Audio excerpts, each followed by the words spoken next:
பொங்கலூர். இன்னைக்கு நாம வந்து ஒரு கோயில் விசேஷத்துக்கு 48 நாள் மண்டல பூஜை வச்சிருக்காங்க. நேத்திக்கு ஒன்று பண்ணணும், இன்னைக்கு செகண்ட் டே. அதில் வந்து அவங்க என்னென்ன மெனு கொடுத்துருக்குறாங்கன்னா, அரிசி பருப்பு சாதம், 300 இட்லி, ஊத்தாப்பம், சப்பாத்தி, அப்புறம் பார்த்தீங்கன்னா உப்புமா, இதெல்லாம் கொடுத்துருக்காங்க. நம்ம கொங்கு ஸ்டைலில் நம்ம எப்படி அரிசி பருப்பு சாப்பாடு செய்கிறோங்கிறத இப்போ நம்ம நேராக பார்க்க போகிறோம். ஃபஸ்ட்டு நம்ம தேங்காய் எண்ணெய் ஊற்றி இருக்கிறோம், ஒரு 1.5 லிட்டராட்ட. அடுத்து நம்ம கடுகு போட போகிறோம். கடுகு, பச்சைக்கடலை பருப்பு ரெண்டையும் நாம் போட போகிறோம். அது பொரியல் வரைக்கும் நாம் வெயிட் பண்ணுவோம். நம்ம கொங்கு சைடில் வந்து உப்புமா மெயினாக வந்து கோதுமை உப்புமா ரொம்ப பிடிக்கும். அதுக்கு அடுத்தபடி பார்த்தீங்கன்னா அரிசி பருப்பு சாப்பாடு நம்ம சைடு ஃபேவரேட், ரொம்ப ஃபேவரேட் ஃபுட்டு பார்த்தீங்கன்னா அரிசி பருப்பு சாப்பாடு. இதில் பார்த்தீங்கன்னா நம்ம இதில் பார்த்தீங்கன்னா அந்த தேங்காய் போட்டு பண்ணுறதுல அவ்வளோ நல்லா இருக்கும். அந்த மசாலா பொடியெல்லாம் எதுவும் போடாமல் வெறும் வெங்காயம், தக்காளி, பச்சை மிளகா, வரமிளகா, மல்லி, இது மஞ்சப்பொடி, இதை தவிர நம்ம வேறு எதுவும் யூஸ் பண்ணுறோம். வரமிளகா போட்டுக்கிறோம், பச்சை மிளகா போட்டோம். இது போட்டுட்டோம்னா நல்லா எண்ணெயிலேயே பொறுத்து உங்களுக்கு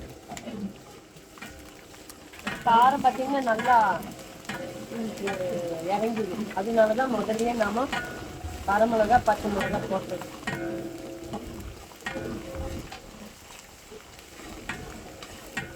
பூண்டு அதனால தட்டி வச்சுக்கிறோம். நாட்டு பூண்டு தான் யூஸ் பண்ணுறோம். நல்லா வாசமாக இருக்கும், நல்ல மணமாக இருக்கும். அதனால நாட்டு பூண்டு நல்லா தட்டி போட்டுட்டோம். அடுத்து பார்த்தீங்கன்னா சின்ன வெங்காயம் அப்படியே புளித்து போட்டுறது. அப்படியே நல்லா வெந்ததுக்கு அப்புறம் நல்லா எண்ணெயில் வதங்கினதுக்கு அப்புறம் தான் நாம தக்காளியும் தேங்காயும் போடுவோம்.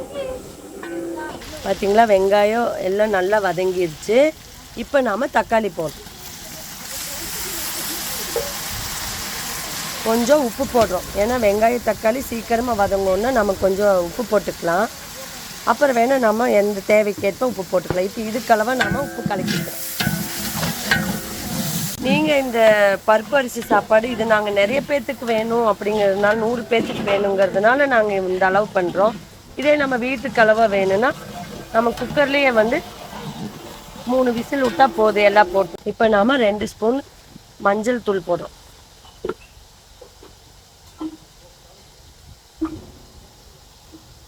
கூடவே தேங்காய் போடுறோம். இப்போ நம்ம தேங்காய் போட்டு நல்லா நம்ம வணங்குறோம்.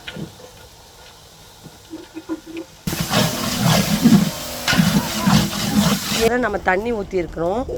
1க்கு 3ங்கிற கணக்கில் 1 கிலோ அரிசிக்கு 3 லிட்டர் தண்ணின்னு ஊற்றிருக்கிறோம். நான் வந்து 2 ஹவர்ஸ்க்கு முன்னாடியே அரிசியும் பருப்பும் நான் ஒன்றா கலந்துட்டேன். நம்ம 4 கிலோவுக்கு 1 கிலோ பருப்பு, அந்த பதத்தில் நான் அந்த ரேஷியோவில் நான் அரிசி ஊற வச்சுருக்கிறேன். சரிங்களா, பாருங்க நல்லா கொதிக்குது. இனி நம்ம அரிசி பருப்பு போட்டுடலாம். சரிங்களா,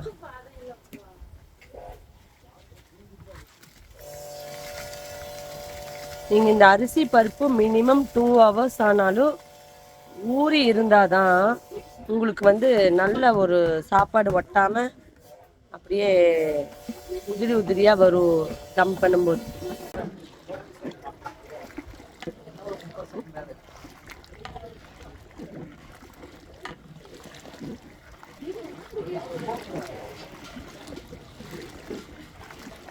நல்லா கலக்கி விட்டுடலாம். இப்போ நம்ம மூடி வச்சிருக்கிறோம். எப்படி கொதிக்குது பார்த்தீங்களா? இதுக்கு தான் சொல்லுங்க, சமையல்னால அந்த விறகடி வச்சு பண்ணி தம்மு போடுறதுல வருது அந்த டேஸ்ட்டு. ஒரு வாட்டி நம்ம கலக்கியுமே வராது, தம் போடுற பக்குவம் வரல. அதனால நல்லா கலக்கி விட்டுட்டு போட்டு பண்ணுறது மறுபடியும் மூடி வச்சிடலாம். நல்லாயிருக்கும். அது அந்த பக்குவமும் சூப்பராக இருக்கும். இப்போ பாருங்கள், நல்லா தம்மு போடுற பதம் வந்துருச்சு. இப்போ நாம் மூடி தம்மு போட்டாருங்க. நம்ம தம்மு போட்டோம். ஓகேங்க, நாம் தம்மு ஓப்பன் பண்ணிடலாங்க. 20 மினிட்ஸ் கழிச்சு எப்படி வந்திருக்குன்னு பார்க்கலாம். ஆசமாக இருக்குங்க. கலர்ஸ் ஆகட்டும் அப்படியே நல்ல தம் ஆயிருக்கு. இது அப்படியே லேசாக களைச்சி விடலாம். எவ்வளோ அழகாக தம் ஆயிருக்குன்னு பாரு. அப்படியே உதிரி உதிரியாக இருக்குது சாப்பாடு. நம்ம இன்னைக்கு துவரம்பருப்பு வச்சு பண்ணியிருக்கிறோம். இதுலேயே பார்த்தீங்கன்னா அவரைப்பருப்பு, பாசிப்பயிறு, தட்டைப்பயிறு, இந்த மாதிரி தானியங்களை போட்டு நாம் இல்லை எல்லா தானியமும் துவரம்பருப்பு, தட்டைப்பயிறு, பாசிப்பயிறு எல்லாம் போட்டு கலந்து நம்ம பண்ணலாம். ஓகேங்க. இந்த மாதிரி உங்களுக்கு ஏதாவது ஆர்டர் ஏதாவது இருந்தாலும் எங்களை நீங்கள் காண்டாக்ட் பண்ணுங்கள். தேங்க்யூ.